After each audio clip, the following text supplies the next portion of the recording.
Hi there, I'm Chris Witkowski, and I've been a volunteer for the Friends of the Library since I retired in 15,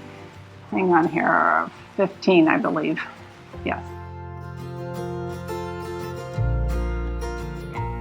I've been on the board of the Friends for a number of years. I've recently stepped down from that position, but I am in charge of the publicity for the Friends of the Library, and I also volunteer at the Whitney Book Corner.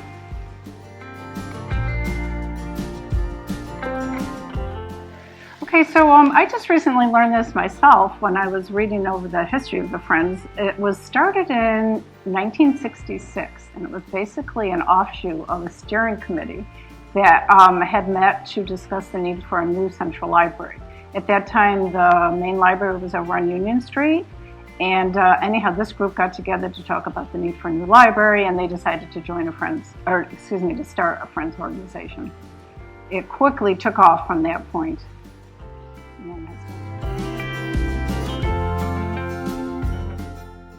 I would say at its height, we had about 970 members.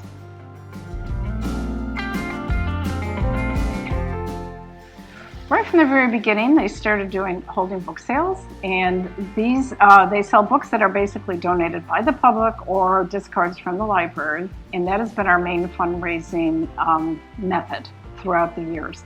The book sales are held twice a year, and they get a huge response from the community.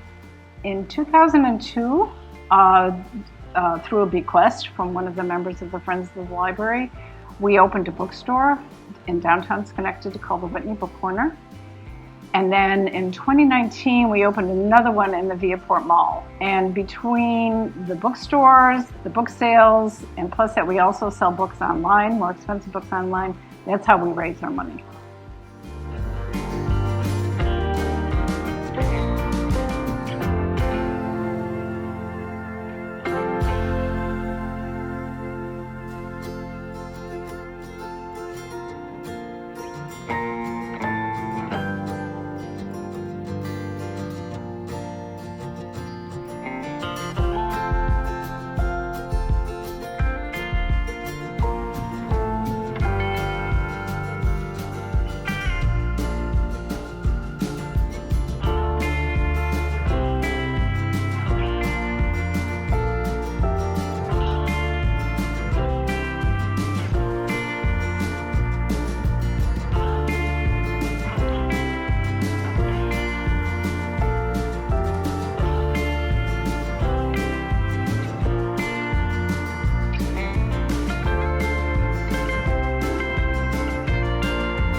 Well, I would say it's been a major contribution to literacy in the community. As I said, all the children's programs are done because of the Friends, and they, of course, are aimed at increasing literacy in the community.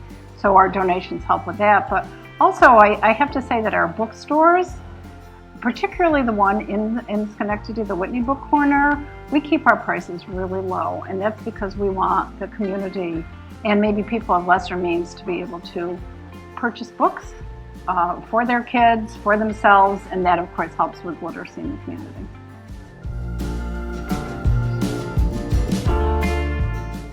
Oh yeah, so the music series in the winter is called Beat the Snow, and I'm not sure how many years that's been going on, but it is immensely popular, and it goes on from January and February and March, and it's on Sunday afternoons, and people just love it. We get volunteers from the community, very accomplished musicians that come and set up their equipment in the McChesney room, and the place is packed all the time. In I forget how many years ago, we decided the library asked us if we would take over the One County, One Book program. And so we did. Another woman and I co-chaired it, and it was just an amazing event. And an offshoot of that was we were able to get the popular author Mbola Mabui. She came and spoke to the community.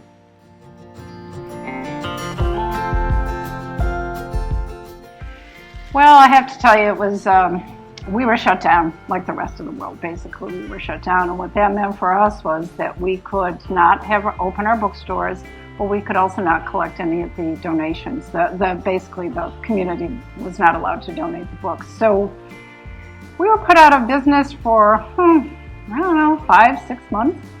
But then in the summer, when things started to open up a little bit, there were a number of people that were willing to volunteer at the bookstores, reopen the bookstores, and we had limited access to the library to collect our books. So then we were going again. We also, one of the things, we were supposed to have a very popular author come to speak in March of the pandemic year, Delia Owens, the author of Where the Crawdads Sing, and that event was canceled, which was a big disappointment.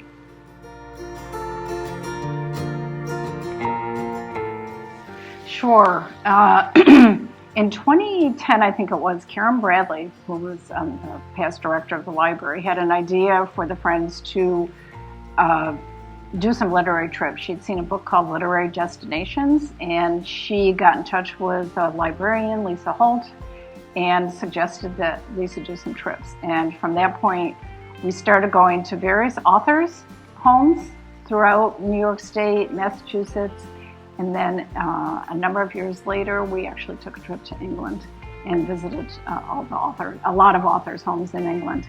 The trips are hugely popular. You do not have to be a member to go on the trips, however, you get a discount. And we have increased our membership quite a bit from people joining and coming on our trips.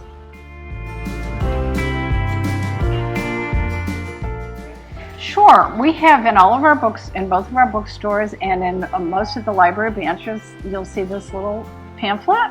It tells a little bit about the Friends, membership form, fill it out, put it in the mail. You also can go online.